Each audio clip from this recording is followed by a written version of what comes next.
visiting Borobudur temple is an unforgettable experience. You will see beautiful Buddha statues, intricate and beautiful reliefs, and stunning natural panoramas from the top of the temple. Apart from that, you can also learn about Indonesian history and culture from an experienced tour guide.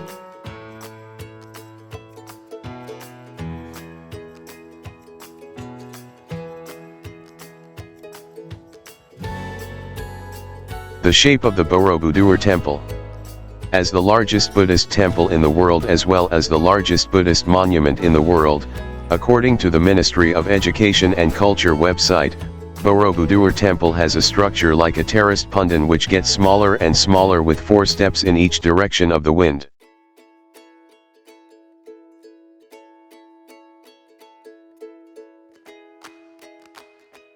The shape of the Borobudur temple. As the largest Buddhist temple in the world as well as the largest Buddhist monument in the world, according to the Ministry of Education and Culture website, Borobudur temple has a structure like a terraced pundan which gets smaller and smaller with 4 steps in each direction of the wind.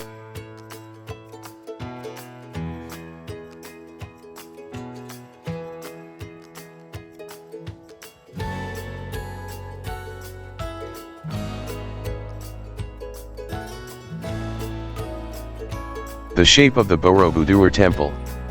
As the largest Buddhist temple in the world as well as the largest Buddhist monument in the world, according to the Ministry of Education and Culture website, Borobudur temple has a structure like a terraced pundan which gets smaller and smaller with 4 steps in each direction of the wind.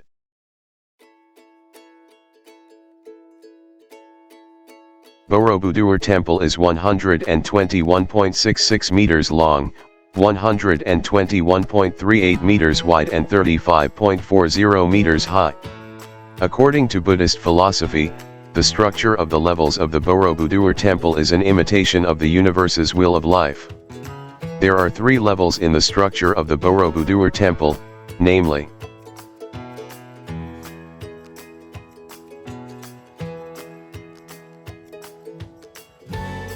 Kamadhatu, the lower part of the temple which symbolizes the underworld, describes human behavior that is still bound by worldly desires.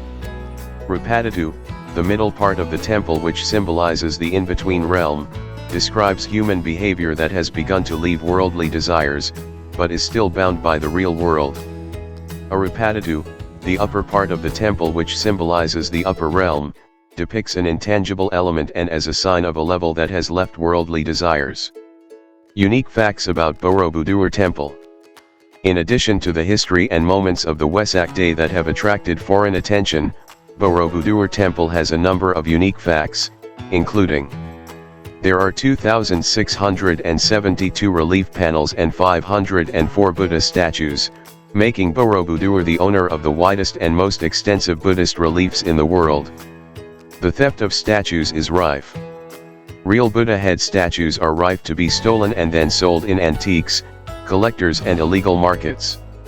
Of the 504 Buddha statues, many of them were found without heads.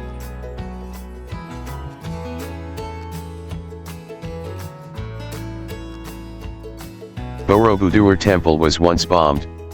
2 years after the second restoration, January 21, 1985, as many as 13 bombs were placed by the perpetrators in a number of small stupas. 9 of the 13 bombs exploded and destroyed hundreds of stupa stone blocks. The bombing action is related to radical understanding. The Dutch East Indies government handed over valuable statues to Thailand and England. The Dutch East Indies government at that time gave free temple artifacts in large quantities as gifts for the arrival of the King of Thailand Chulalongkorn II.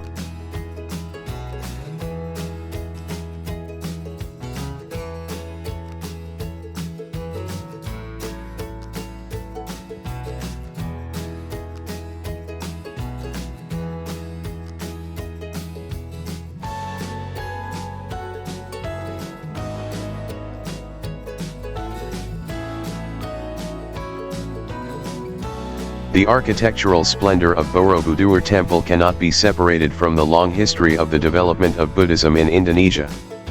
The fame of Borobudur Temple is well known to foreign countries and is known as the largest Buddhist monument in the world according to the website of the Ministry of Tourism.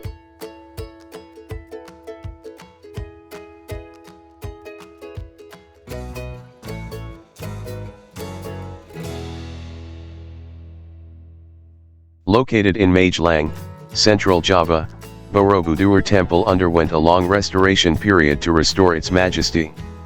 Borobudur Temple is one of the most valuable treasures in Indonesia and the world. The following is a review of the history of Borobudur Temple and its unique facts. A brief history of Borobudur Temple. According to historical records, the initial construction of the Borobudur Temple occurred in the 8th and 9th centuries around 800 AD during the reign of the Magelang dynasty. The construction of Borobudur is predicted to take tens to hundreds of years until it is completely completed during the reign of King Samaradunga in 825.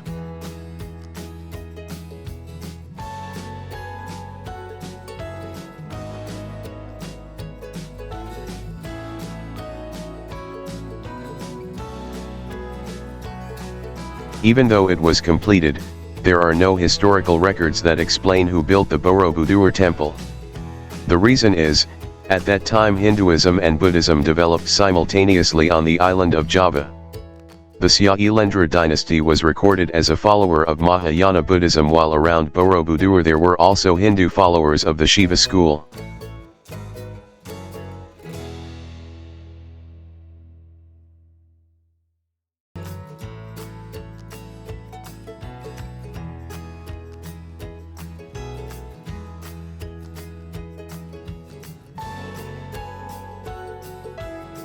It is not known for sure why Borobudur was abandoned at that time. The theory of history leads to the eruption of Mount Merapi and the shift of people's beliefs from Buddhism to Islam. The return to fame of the Borobudur Temple occurred during the time of Thomas Stamford Raffles while serving as Governor-General on the island of Java in 1811. The rediscovery occurred when Raffles heard that there was a large building hidden deep in the forest near the village of Bumisagoro. Raffles then sent a Dutch engineer named Christian Cornelius to examine it.